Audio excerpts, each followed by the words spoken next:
उसकी कमेटी में कोई गैर मारूफ शख्स को बना दिया जाएगा।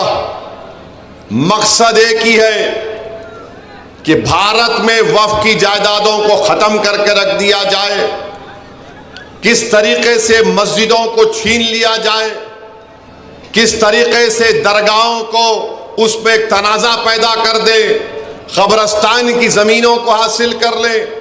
इवैक्यू प्रॉपर्टीज़ हैं, इवैक्यू प्रॉपर्टीज़ जो लोग अल्लाह के नाम पे वक्फ करके चले गए, मोदी बोल रहे नहीं अब नहीं रहेगा सेक्शन। वो लिमिटेशन पीरियड है जो हमारे हिंदू एंडोमेंट बोर्ड के जायदाद पर लिमिटेशन का कानून लागू नहीं होता, इस बिल में कहा जा रहा है कि वक्फ पर लागू होगा।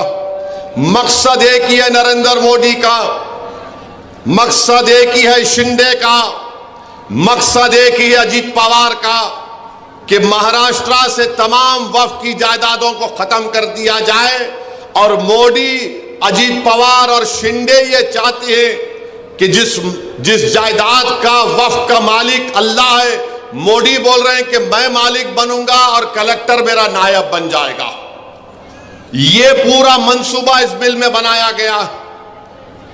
मैं आपको जिम्मेदारी के साथ कह रहा हूं और याद रखिए, ये अजीत पवार, ये शिंदे, ये फडणवीस, ये सब मिलकर ये साजिश कर रहे हैं कि किस तरह पूरे मुल्क में वक्फ की जायदादों को बर्बाद कर दिया जाए।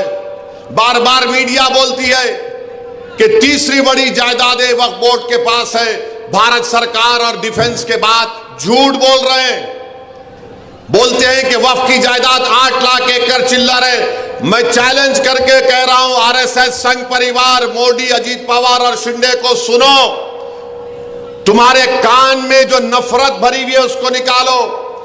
तमिलनाडु, आंध्र प्रदेश, तेलंगाना और ओडिशा के 10 हिंदू एंडोमेंट बोर्ड की जायदादों को मिलाया जाए तो 9 लाख एकड़ हो जाती है, 9 लाख एकड़ हो जाती है। और सारे भारत में बीजेपी वाले बाजा बजा रहे 8 लाख एकड़ है, 8 लाख एकड़ है।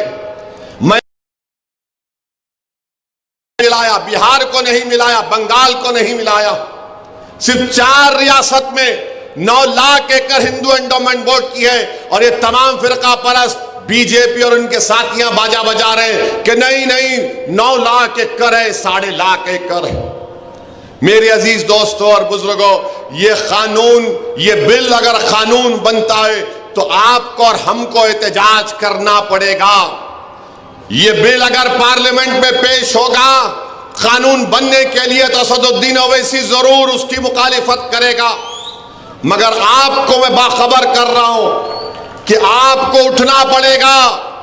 जिस तरीके से पार्लियामेंट में CAA का जब बिल लाया गया, पूरी भारत की पार्लियामेंट में पूरी दुनिया ने देखा कि असदुद्दीन ओवैसी मोदी के 300 एमपियों के सामने कहा, जिस तरह महात्मा गांधी ने गोरे साउथ अफ्रीका में कानून को फाड़ा था, देख मोदी मैं तेरे इस काले कानून को फाड़ के रखता हूं, हम इसको नहीं मानते।